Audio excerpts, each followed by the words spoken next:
que Frozen é a animação da década dos estúdios da Disney, eu acho que é desnecessário a gente falar, né? Mas vocês sabiam que a ideia de adaptar o conto da Rainha de Neve do Hans Christian Andersen já é bem antiga lá na Disney? Foi o próprio Walt Disney, ainda em vida, que já tinha visto naquela época que essa história daria um filme de animação incrível. Isso lá nos anos 40. Só que eles estavam tendo muito problema por conta de alguns elementos muito simples na história, como o fato da Elsa, na versão do conto, ser só uma vilã caricata com uma dimensão e os outros personagens humanos não serem tão chamativos assim pra talvez prender a atenção das pessoas no cinema. A Disney teve muito problema em conseguir criar a concepção do Frozen, então o filme desde os anos 40 foi engavetado e revivido várias vezes até que o Frozen foi lançado definitivamente em 2013.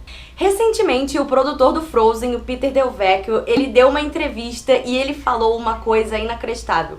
Ele chegou a revelar como teria sido Frozen se eles tivessem mantido a Elsa como uma vilã, ao invés dela ser a irmã da Anna, e ele disse que a história toda giraria em torno de uma profecia maluca. Então vamos entender como isso ia acontecer, porque eu tenho a descrição de como seria o Frozen e tem algumas imagens conceituais que batem com essa história, que também foram lançadas na internet. Então hoje a gente vai conversar sobre o que o Frozen poderia ter sido, mas por um certo lado que bom que não foi.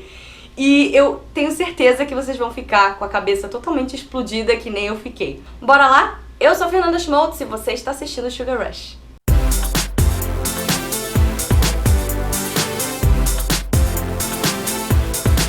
Aproveita que você já tá aqui, já mete o dedo no like, se inscreve aqui embaixo no canal e aperta o sininho se você quiser receber mais conteúdo como esse. Inclusive, se você gosta de Frozen, já vai se inscrevendo que vai ter um especial enorme aqui falando várias coisas legais que eu, pelo menos, não vi ninguém aqui no YouTube Brasil falando ainda sobre o filme que a gente tanto ama. Então fica por aqui comigo. Eu também faço live toda sexta-feira às 8 horas da noite lá no Instagram.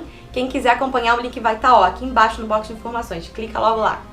Os personagens dessa versão anterior do Frozen já seriam os mesmos que a gente conhece, né? Seriam a Elsa como vilã, a Anna como heroína e eles teriam também o Kristoff, o Hans e os ajudantes, né? O Olaf e o Sven. Mas nesse conceito anterior, a Elsa e a Anna não seriam irmãs e nenhuma delas seria princesa.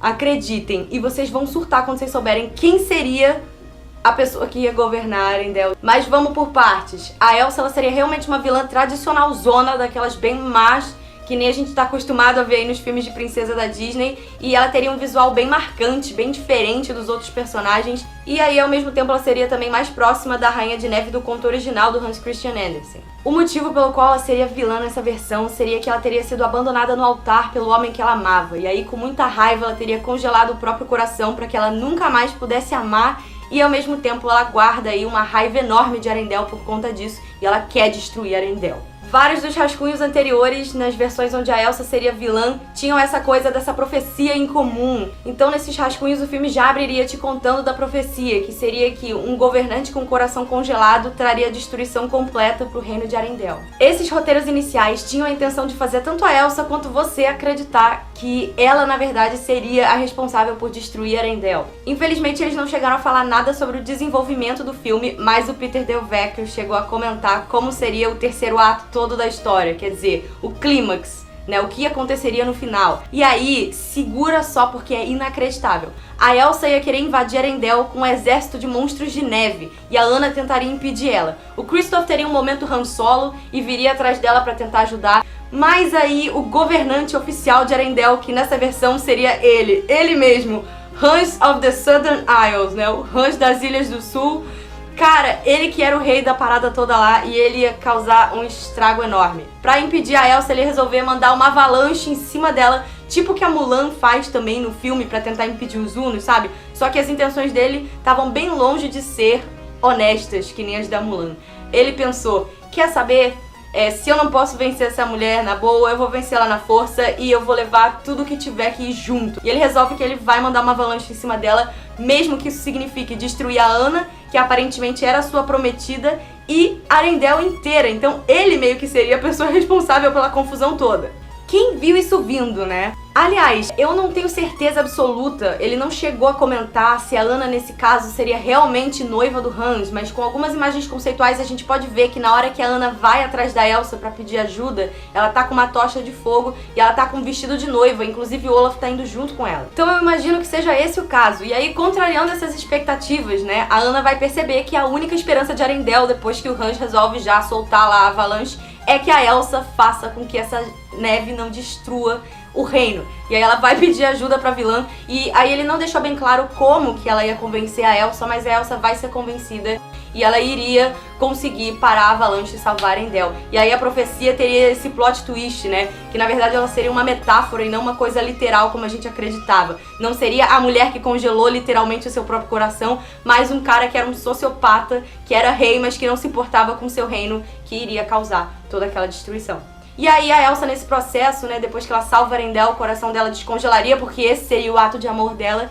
e aí ela se tornaria uma pessoa melhor. Dizem que ela permitiria que o amor entrasse na sua vida. Eu não acredito que fosse de uma forma romântica, mas pelo menos que ela se tornaria uma pessoa melhor, né? E aí o produtor disse que apesar deles acharem essa versão bacana e deles gostarem, que ela não era aquela coisa especial que eles vinham procurando pra adaptar esse conto. Afinal de contas, o próprio Walt Disney teve essa ideia e já tava aí rolando essa discussão e essa tentativa desde a década de 1940. E eu até consegui me interessar por essa versão porque eu gostei desse plot twist da profecia e da culpa ser toda do Hans, mas sinceramente eu acho que o que eles conseguiram fazer na versão final, pra ainda quebrar aquela construção das princesas antigas de que você conhece a pessoa e você já sabe que ela é um amor verdadeiro e casa mesmo sem conhecê-la direito, achei isso mais criativo. Até porque se a gente for parar pra olhar, muitos filmes aí da década de 2000 pra frente da Disney já tem vários desfechos nesse mesmo estilo, né? Com um personagem que a gente não acreditava que era um vilão, se mostrando o grande responsável por todas as coisas ruins que estavam acontecendo. Confesso que a única coisa que eu realmente não gostei nem um pouco nessa versão seria o fato da Elsa ter virado uma vilã e se isolado de todo mundo por causa de um cara. Isso é muito Disney anos 50, né? Então, por um lado, que bom que eles conseguiram achar uma solução mais legal e fazer com que o Frozen fosse uma coisa um pouco mais criativa. O produtor, inclusive, disse que uma das ideias pra eles finalmente transformarem a Elsa numa anti-heroína que tá só tentando viver e ter liberdade e ser esse ícone de representatividade feminina, né, de personagem forte, veio quando o Bob Lopes e a Christine Anderson Lopes, que são os compositores da trilha do Frozen, chegaram com a versão do Let It Go pronta. Eles olharam aquilo ali, eles pensaram que a Elsa como vilã não se encaixaria com aquele tipo de música, né? Que ela sendo uma vilã cruel, que ela não cantaria sobre liberdade e representatividade de jeito nenhum. E eles começaram a pensar, putz, e se ela fosse na verdade uma heroína trágica, né? Uma anti-heroína? Foi a partir daí que as coisas começaram a mudar pro Frozen e o filme acabou virando o que a gente conhece hoje e não essa versão macabra aí. E talvez até um pouquinho mais tradicional se a gente for olhar os contos de fadas, principalmente os de princesa, né, que a gente conhece da Disney. Então conta pra mim o que você achou dessa versão de explodir mentes do Frozen, se você gostaria de ver essa versão também no cinema, e conta pra mim se você já conhecia. Aproveita e deixa o seu like aqui embaixo, se inscreve no canal e aperta o sininho pra receber os próximos vídeos, principalmente porque eu ainda tenho muita coisa legal de Frozen pra falar, que eu acho que a gente ainda não viu aqui no YouTube Brasil. Então vem comigo. Obrigada pelo carinho, gente, um beijão enorme. A gente se vê nos próximos vídeos e não se esqueçam, somos todos Geraldo. Tchau!